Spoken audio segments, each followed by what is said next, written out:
আজ শুভ রথযাত্রা। তোমাদের প্রত্যেককে এই রথযাত্রার অনেক অনেক অনেক শুভেচ্ছা। তো আজকে আমি তোমাদের সঙ্গে শেয়ার করতে চলেছি বাংলার একটি বিখ্যাত রেসিপি ল্যাংচা, যা কিন্তু একদমই ছানা দিয়ে বানানো নয়, কিন্তু স্বাদ মিষ্টির দোকানের থেকেও কিন্তু কোনো অংশে কম নয়। মিষ্টির দোকানের স্বাদকেও কিন্তু এই ল্যাংচা হার মানাবে। হ্যালো এভরিওয়ান, আশা করছি তোমরা সবাই খুব ভালো আছো, সুস্থ আছো, নিজেদের খেয়াল রাখছো। বাই দ্য ওয়ে, আমি দীপালি। তোমরা দেখছো তোমাদের চ্যানেল মায়ের আদরের রান্না। তাহলে চলো শুরু করা যাক। তো দেখো, এর জন্য প্রথমে একটি বড় পাত্র নিয়ে নিয়েছি। এর মধ্যে আমি দিয়ে দিচ্ছি হাফ কাপ আটা, গমের আটা, এবং এর মধ্যে অ্যাড করছি হাফ কাপ পরিমাণ গুঁড়ো দুধ। তোমরা যে কোনো ব্র্যান্ডেরই নিতে পারো। এবং এর মধ্যে দিয়ে দেবো আমি 1/4 চামচ মতো বেকিং সোডা, যেন ল্যাংচাটা ভালো ফোলে এবং রসটা অ্যাবসর্ব করতে পারে, সেই জন্য বেকিং সোডাটা দেওয়া। সমস্ত উপকরণ আমি কিন্তু ভালো করে মিশিয়ে নিলাম এবং এর মধ্যে অ্যাড করে দিচ্ছি আমি 2 চামচ মতো ঘি। তো ঘি দিয়েও কিন্তু সমস্ত উপকরণ আবার কিন্তু ভালো করে মিশিয়ে নেব। এই স্টেজটা কিন্তু একটু ধৈর্য ধরে করতে হবে, একটু সময় নিয়ে ভালো করে কিন্তু এভাবে ডলে ডলে কিন্তু আমাদের ময়ানটা মিশিয়ে নিতে হবে সমস্ত উপকরণ। এবং এর মধ্যে অ্যাড করে দিচ্ছি আমি 1 চিমটির থেকেও একটু কম নুন। নুন দিলে কিন্তু যেকোনো মিষ্টিরই টেস্টের একটা ব্যালেন্স হয়। তো নুনটা কিন্তু অবশ্যই দেওয়া প্রয়োজন। তো দেখো, আমাদের কিন্তু সমস্ত উপকরণ ভালো করে মেশানো হয়ে গেছে এবং আমাদের দেখতেই পেলে আমি একটু মুঠো করেও দেখালাম। ময়ানটা খুব ভালো মেশানো হয়ে গেছে। তো দেখো, এই ল্যাংচাকে আরেকটু দোকানের স্বাদ দেওয়ার জন্য আমি এর মধ্যে একটা মিক্সার জারের মধ্যে দিয়ে দিচ্ছি আমরা যে দুধ গরম করি, দুধের ওপরে যে সর জমে যায় বা মালাই বলতে পারো, তো সেই সরই আমি দিয়ে দিলাম 2 টেবিল চামচ মতো। এটাকে মিক্সিতে আমি ভালো করে একটু চালিয়ে নেব, যেন ক্রিমি টেক্সচার আসে। এবং স্বাদেও কিন্তু দোকানের ল্যাংচার মতনই একদম লাগবে। তোমরা খেয়ে কিন্তু কেউ বুঝতেই পারবে না এটা আটা দিয়ে বানানো, বা তুমি কেন বা বাড়ির কেউই কিন্তু বুঝতে পারবে না তুমি যদি না বলে দাও। তো দেখো, আমি কিন্তু দুধের সর দিয়ে আমি কিন্তু আরেকটু ভালো করে মেখে নিলাম। এরপর আমি নিয়ে নেব দুধ। আমি এখানে হাফ কাপ মতো দুধ নিয়েছি। যদিও সামান্যই লাগবে, আমি কিন্তু অল্প অল্প দুধ দিয়ে পুরো ডোটা মেখে নেব। ডোটা কিন্তু একদমই সফট মাখতে হবে। আমরা যেমন রুটি বা পরোটার জন্য একটু মিডিয়াম সফট করি, কিন্তু এটা আরেকটু সফট হবে। অল্প অল্প দুধ দিয়ে কিন্তু আমি ডোটা মেখে নেবো। তোমাদের পরে আমি জানাচ্ছি কতটা আমার দুধ লেগেছে টোটালে। তো দেখো, আমাদের কিন্তু ডোটা রেডি হয়ে গেছে, একদমই কিন্তু সফট হয়েছে। এরপর আমি ঢেকে রেখে দেবো। ঢেকে রেখে চলো এবার আমরা চাশনি বানিয়ে নিই, বা চিনির শিরা। তো দেখতেই পেলে দুধ কতটা লেগেছে। আমার কিন্তু টোটালে পরেও আরেকটু দুধ লেগেছিল, সেই হিসাবে আমার মতো 1/4 কাপের থেকেও একটু কম আমার দুধ লেগেছে। দেখো, এর মধ্যে আমি কিন্তু চিনি কড়াতে দিয়ে দিয়েছি 1.5 কাপ চিনি এবং 2 কাপ জল। আমরা কিন্তু এবারে চিনির শিরা বানিয়ে নেব।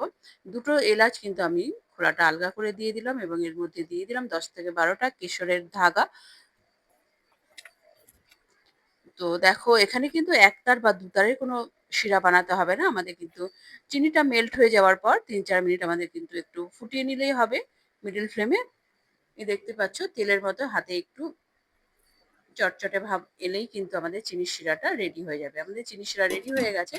এরপর আমি ঢেকে সরিয়ে রেখে দিচ্ছি এবং আমি তেল গরম করতে দিয়ে দিচ্ছি গ্যাসে। তেল কিন্তু আমাদের একটু বেশি নিতে হবে, যেন ল্যাংচাগুলো আমরা যখন ভাজবো তখন যেন পুরো ডুবে যায় এবং পাত্রটাও যেন একটু চওড়া হয়, তাহলে কিন্তু ল্যাংচা ভাজাটা খুব ভালো হবে। দেখো, আমার মনে হচ্ছে ডোটা একটু টাইট হয়ে গেছে। তো আমি আরেকটুখানি দুধ দিয়ে দিলাম। দুধ দিয়ে আবারও ভালো করে কিন্তু আমি মেখে নিচ্ছি। এবার মেখে নেওয়ার পর আমি কিন্তু ছোট ছোট লেচি কেটে নিচ্ছি। এই পরিমাণে কিন্তু তোমাদের কিন্তু 15 থেকে 16টা ল্যাংচা কিন্তু খুব ভালোভাবে হয়ে যাবে। তোমরা ল্যাংচার শেপেই দাও বা গোলাপ জামের যে গোল শেপ হয়, তো সেই শেপও দিতে পারো। আমি এখানে ল্যাংচার শেপ দিচ্ছি। তো ল্যাংচা খেতে আমার মেয়েরা ভীষণ পছন্দ করে, সেই জন্যই ল্যাংচার শেপ। তোমরা কিন্তু গোল শেপেরও বানাতে পারো। তো দেখো, এইভাবে হাতের সাহায্যে একটা টুকরো নিয়ে আমি কিন্তু ভালো করে রাউন্ড করে নিয়ে এরপর লম্বা লম্বা করে আমি কিন্তু করে নিচ্ছি। দেখতেই পেলে একটা হয়ে গেছে। তো আরেকটিও বানিয়ে নিচ্ছি। দেখো, এইভাবেই কিন্তু সমস্ত ল্যাংচাগুলো আমাদের গড়ে নিতে হবে এবং খেয়াল রাখতে হবে যেন কিন্তু কোনো ক্র্যাক না আসে। তাহলে কিন্তু আমরা যখন ফ্রাই করব তখন কিন্তু একদমই ফেটে যাবে। তো সেভাবেই কিন্তু আমাদের ডোটা মাখতে হবে। খুব সফট। এভাবেই কিন্তু সমস্ত ল্যাংচাগুলো আমি গড়ে নিচ্ছি। দেখো আমাদের কিছুটা গড়া হয়ে গেছে। এরপর আমি তেলটা চেক করে নিচ্ছি। ডোয়ের থেকে সামান্য একটি অংশ দিয়ে দিলাম। দেখতেই পাচ্ছ বাবলস কাটছে। তো আমাদের তেলটা কিন্তু রেডি। একদমই কিন্তু লো ফ্লেমের লো ফ্লেমে তো ভাজতেই হবে। একদম লো হিটেই কিন্তু আমাদের তেলটাকে রাখতে হবে। প্রথমে যেন ল্যাংচা দেওয়ার পরে একটুখানি এরকম বাবলস কাটে বা ঝাঁক আসে বলতে পারো। তো দেওয়ার কিন্তু ২-৩ মিনিটের মধ্যে আমাদের কিন্তু কোনো রকম নাড়াচাড়া করা যাবে না। তো যখন দেখবে যে ল্যাংচাগুলো নিজে থেকেই ওপরে উঠে আসছে, তখনই কিন্তু আমাদের চামচের সাহায্যে এইভাবে হালকা হাতে কিন্তু আমাদের উল্টে পাল্টে ভেজে নিতে হবে। কেন কি এই সময় ভীষণই নরম থাকে, ভেঙে যাওয়ার সম্ভাবনা থাকে। সেই জন্য হালকা হাতেই কিন্তু আমাদের কাজটা করতে হবে। উল্টে পাল্টে আমাদের ভেজে নিতে হবে। এই স্টেজে ছান্তা ব্যবহার না করাই ভালো। তো আমি চামচ দিয়েই ভালোভাবে উল্টে পাল্টে আমি কিন্তু সমস্ত ল্যাংচাগুলোই ভেজে নিয়েছি, দেখতেই পাচ্ছ। এরপর একটা একটা করে কিন্তু আমি তেল ঝরিয়ে তুলে নিচ্ছি। তোমরা কিন্তু একবার হলেও রেসিপিটি ট্রাই করো।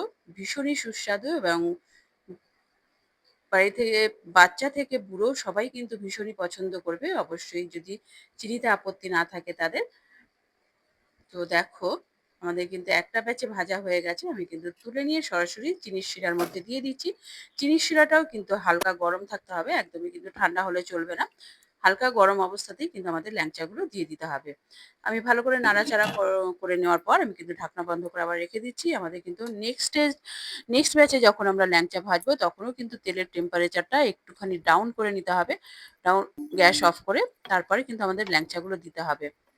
দেখতেই পাচ্ছ আরেকটা ব্যাচও আমি দিয়ে দিয়েছি। অনেকটাই ভাজা হয়ে গেছে এবং এই ব্যাচটাও ভাজা হয়ে গেছে। আমি কিন্তু তেল ঝরিয়ে তুলে নিচ্ছি। তোমরা কিন্তু ঘরে থাকা সামান্য উপকরণ দিয়েই তোমরা কিন্তু এই ল্যাংচা বানিয়ে ফেলতে পারবে। এর জন্য দোকানে যাওয়ার আর কোনো প্রয়োজন পড়বে না। এই মিনিমাম কয়েকটি জিনিস কিন্তু আমাদের প্রত্যেকের বাড়িতেই থাকে। দেখতে পেলে সমস্ত ল্যাংচাগুলো ভাজা হয়ে গেছে এবং চিনির শিরার মধ্যে দিয়ে দিচ্ছি। এই সময় একটা কঠিন কাজ অপেক্ষা করা। তো আমাদের কিন্তু ৫ থেকে ৬ ঘন্টা ঢেকে রাখতে হবে। চিনির শিরা যেন অ্যাবজর্ব করে নিতে পারে ল্যাংচাগুলো। দেখতেই পাচ্ছ কতটা লোভনীয় লাগছে এবং কতটা টেম্পটিং। দেখো কেউ কিন্তু দেখেই বুঝতেই পারবে না এটা আটা দিয়ে বানানো। তো দেখো এবার আমি প্লেটিং করে দিচ্ছি।